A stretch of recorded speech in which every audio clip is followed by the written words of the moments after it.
Yo, yo, yo, what is up, gamers? Today, coming at you another reading.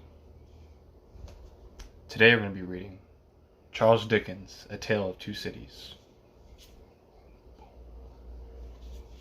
We're reading the first book. Let's get into it. I've not read this. Really excited. Let's go. Book the first, Recalled to Life. Chapter 1, The Period. It was the best of times. It was the worst of times. It was the age of wisdom. It was the age of foolishness. It was the epoch of belief. It was the epoch of incredulity. It was the season of light. It was the season of darkness. It was the spring of hope. It was the winter of despair. We had everything before us. We had nothing before us. We were all going direct to heaven. We were all going direct the other way. In short, the period was so far like the present period that some of its noisiest authorities insisted on its being received, for good or for evil, in a superlative degree of comparison only. There were a king with a large jaw and a queen with a plain face on the throne of England. There were a king with a large jaw and a queen with a fair face on the throne of France. In both countries, it was clearer than crystal to the lords of the state preserves of loaves and fishes, that things in general were settled forever. It was the year of our Lord 1775. Spiritual revelations were conceded to England at that favored period, as at this. Mrs. Southcott had recently attained her 25th blessed birthday, of whom a prophetic private in the Life Guards had heralded the sublime appearance by announcing that arrangements were made for the swallowing up of London and Westminster. Even the Cock Lane ghost had been laid only a round dozen of years, after rapping out its messages, as the spirits of this very year last past, supernaturally deficient in originality, rapped out theirs.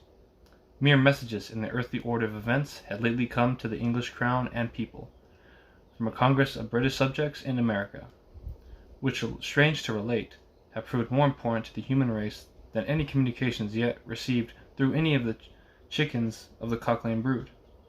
France, less favored on the whole as to matters spiritual than her sister of the shield and trident, rolled, with exceeding smoothness, downhill, making paper money and spending it. Under the guidance of her Christian pastors, she entertained herself, besides, with such humane achievements as sentencing a youth to have his hands cut off, his tongue torn out with pincers, and his body burned alive, because he had not kneeled down in the rain to do honor to a dirty procession of monks which passed within his view, at a distance of some 50 or 60 yards. It is likely enough that, rooted in the woods of France and Norway, there were growing trees when that sufferer was put to death, already marked by the woodman. Fate to come down and be sawn into boards to make a certain movable framework with a sack and a knife in it, terrible in history. It is likely enough that in the rough outhouses of some tillers of the heavy lands adjacent to Paris, there were sheltered from the weather that very day rude carts, bespattered with rustic mire, snuffed out by the pigs, and roosted in by poultry, which the farmer, Death, had already set apart to be his tumbrils of the Revolution. But that woodman and that farmer, though they work unceasingly, worked silently, and no one heard them as they went about with muffled tread, the rather, forasmuch as to entertain any suspicion that they were awake, was to be atheistical and traitorous. In England, there was scarcely an amount of order and protection to justify much national boasting. Daring burglaries by armored men and highway robberies took place in the capital itself every night.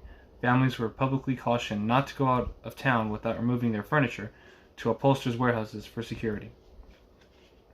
The highwayman in the dark was the city tradesman in the light, and be recognized and challenged by his fellow tradesmen, whom he stopped in his character of the captain, gallantly shot him through the head, and rode away.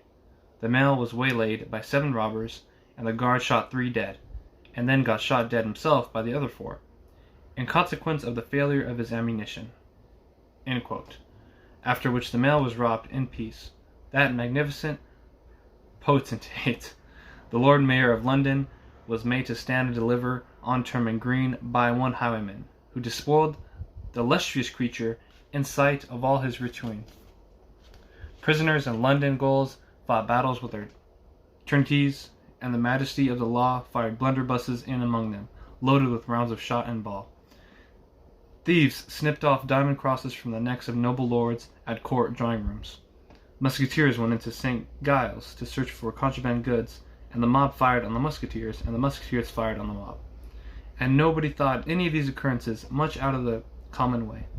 In the midst of them, the hangman, ever busy and ever worse than useless, was in constant requisition, now stringing up long rows of miscellaneous criminals, now hanging a housebreaker on Saturday, whom had been taken on Tuesday, now burning people in the hand at Newgate by the dozen, and now burning pamphlets at the door at Westminster Hall today, making the life of an atrocious murderer, and tomorrow of a wretched pilferer who had robbed a farmer's boy of 6 pence. All these things, and 1,000 like them, came to pass in and close upon the dear old year 1775. Environed by them, while the woodman and the farmer worked unheeded, those two of the large jaws, and those other two of the plain and the fair faces, trod with stir enough, and carried their divine rights with the high hand. Thus did the year 1775 conduct their greatnesses and myriads of small creatures, the creatures of this chronicle among the rest, along the days that lay before them. That was chapter 1. Now let's go on chapter 2 in the next video.